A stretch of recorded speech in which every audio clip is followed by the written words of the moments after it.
I thought it was fantastic. I just thought what a great group to be involved with, two teams that we know really well.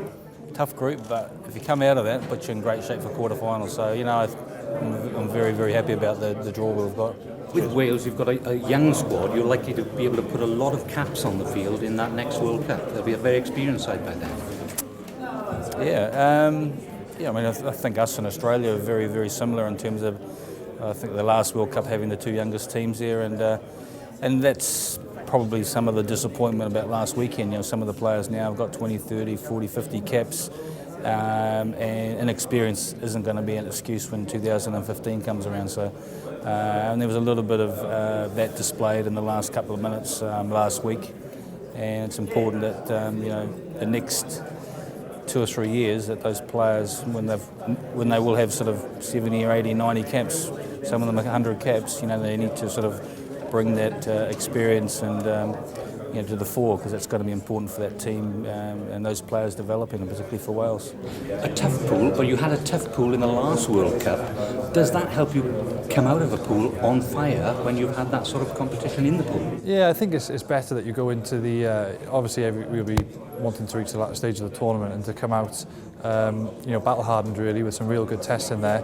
It could be good to set you up for the last stage of the tournament. You don't want to come out of that group undercooked, really, not experiencing a high intensity test match. So we obviously experienced that in our pool, and if we can get through that, then it should set us up well for the quarter final. I think it's a great draw for both countries, isn't it? It's going to be a incredibly tough game when it comes around. There's a lot of rugby to play before then, but I'm sure everyone in Wales and England are licking lips at the prospect of the game. And I remember having the Wales game in the Six Nations. Now the speculation grew prior to that game, and I think you can times this by 10.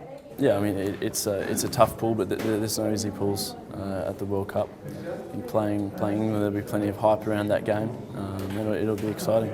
We're not daunted by it. We're excited about it because we experienced in the last World Cup in New Zealand how tough that group was, and it put us in really good shape by qualifying in terms of the quarter-final against Ireland, and a game we should have won in the semi-final against France. So, for us, whether it's us, whether it's England, whether it's Australia or potentially Fiji to come out of that group, because they probably look like the qualifiers from Oceania won. If you do finish first or second, you're going to set yourself up nicely for quarterfinals.